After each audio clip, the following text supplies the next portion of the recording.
Hi, I'm Gemma. This is Anatomy for Yoga Teachers, and this is the third video about the muscles. We're going to look a little bit more about stretching. So we've talked about how the muscles contract and the different types of contractions, but what's stretching? When we talk about the body, it's important to really understand the terminology we're using. And we hear some of the words like flexibility and mobility and stamina and strength, all kind of used interchangeably about different things in the body. But when we're talking about muscles, we're talking about their ability to be flexible, so to lengthen, or strong and strong, the ability to have able to lift a load, so their strength, their ability to contract and create force. When we're talking about the joints, we're talking about their joint mobility and stability. So if you've got a hip and ball and socket joint in the hip, for example, really good mobility of the hip joint would be that bone could move in or full range of motion around that socket joint. And stability means that the tissues around the joint are supporting it enough to keep the bones in their optimum place. Okay, so stretching.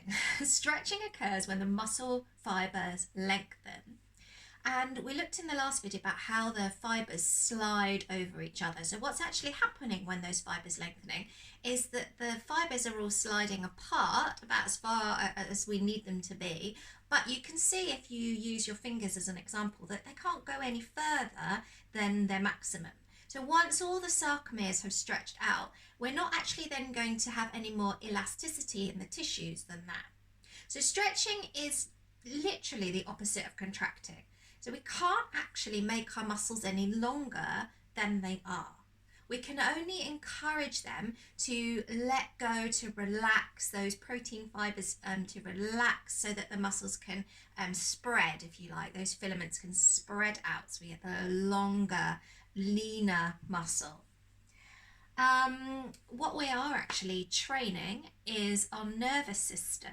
So we're trying to create the loop from our nervous system to our muscles to let the nervous system become more aware of how much tension a muscle is holding and how much they could let go.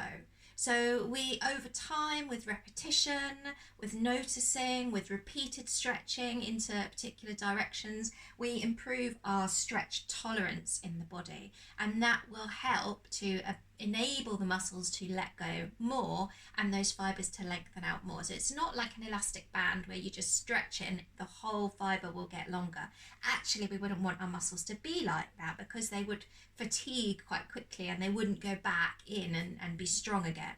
So it's this sliding of the filaments over each other that creates the stretch, the length, and then the contraction as the opposite. Okay, so important to note that in the muscles and in the tendons are receptors that feed back to the nervous system about the level of stretch in the muscles. And what the nervous system doesn't really want, what the body doesn't really want, is you to go too quickly or too deeply into a stretch, because we could damage the muscles, we could damage the tissue of the muscles or their attachment points. So these kind of receptors, they feed back very, very quickly to the nervous system, and the nervous system engages a contraction reaction if they're triggered. So that's why if we go quickly and deep into a deep stretch, we might find we suddenly get pain, or we might find it really difficult to go into a stretch. We can't relax our muscles into that stretch because we're getting this feedback loop from the nervous system telling our muscles to contract. So one of the things that yoga is really good at is the time we give the body to kind of relax, release, let those muscle receptors go, yeah, this is a safe place to be, I can let go, the muscle can lengthen even more. So there are some different types of stretches. Passive stretching. So passive stretching would be where you just let the muscle be completely relaxed and you use something like the floor just to support you as you come into that. So there's no effort from the muscle being stretched at all. So this is a Paschimottanasana, forward bend, and this model is just bending forwards, and all of the back of the body, the back of the legs, the back is all being stretched passively. So there's the weight of gravity and the support of the floor. Active stretching is when you are still stretching and lengthening a muscle, but you're using the agonist muscles to keep you in the stretch. So this is a more active stretch, Navasana, boat pose, where you've got the muscles really working to extend the legs, but you're also stretching and lengthening the back of the legs. Okay, so you've got, and we'll also have muscles working in the torso, but also stretching in the torso. So we've got a stretch where we're holding maybe our leg out in front of us, we're still stretching the leg, but we're actively holding it away from the floor with the muscles of our leg. Okay. And then we have dynamic stretching. So dynamic stretching is when you move in and out of a movement, gradually increasing the depth of the stretch. So this isn't the same as going straight into a movement too quickly, which is more of a ballistic stretch. And the difference between dynamic and ballistic stretches is quite easy, really. If you think about bouncing in a stretch, you know, someone reaches down for their toes and they bounce, that's a ballistic stretch. And that's putting the muscles into quite a deep stretch and then back out again. And you're going to be triggering that stretch reflex in the muscles. So they're going to be tightening just to protect everything. It's too quick and the nervous system is doing what it does and it's going, no, we'll protect, we'll tighten up. So ballistic stretching doesn't really help the flexibility of the muscles because it keeps them tight. Dynamic stretching is slower, more mindful, and it's increasing the range or speed of the movement gradually. So that's a really good one to add into your yoga classes. And then we've got isometric stretching. Now, isometric stretching is when the muscle that you are trying to stretch is contracting. So it's contracting and it's being stretched at the same time. So you might put some sort of resistance against it. So in this case, it's a yoga belt.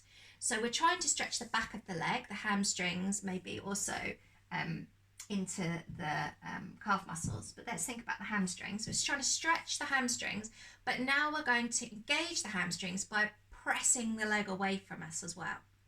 You could hold on to the back of the leg, so it's in a stretch, and then you're working that muscle. So you're trying to perform the opposite action to the stretch. This is a really effective way of stretching the muscles. It really just helps to let the nervous system know that the movement is controlled and the muscles are safe and they're strong, and it really kind of enables us to work with our natural stretch reflex. So there's a great combination of the isometric stretching and the passive stretching. It's called proprioceptive neuromuscular facilitation, or PNF for short. And this is one of the ways that has been proven to have the best impact on flexibility and most quickly as well. So the idea is you add an isometric stretch first. So let's take our hamstring stretch, for example. So you would have your hamstrings extended, so leg up in the air, and then you're going to resist. So you're either going to use your own hands at the back of your leg or a partner's going to hold your leg there, and you contract the muscle you're trying to lengthen. And breathing and holding it there for a few seconds. It needs to be 10 seconds, something like that, that you're holding it. So it really is quite a strong stretch there, but you're also pressing away with that hamstring muscle.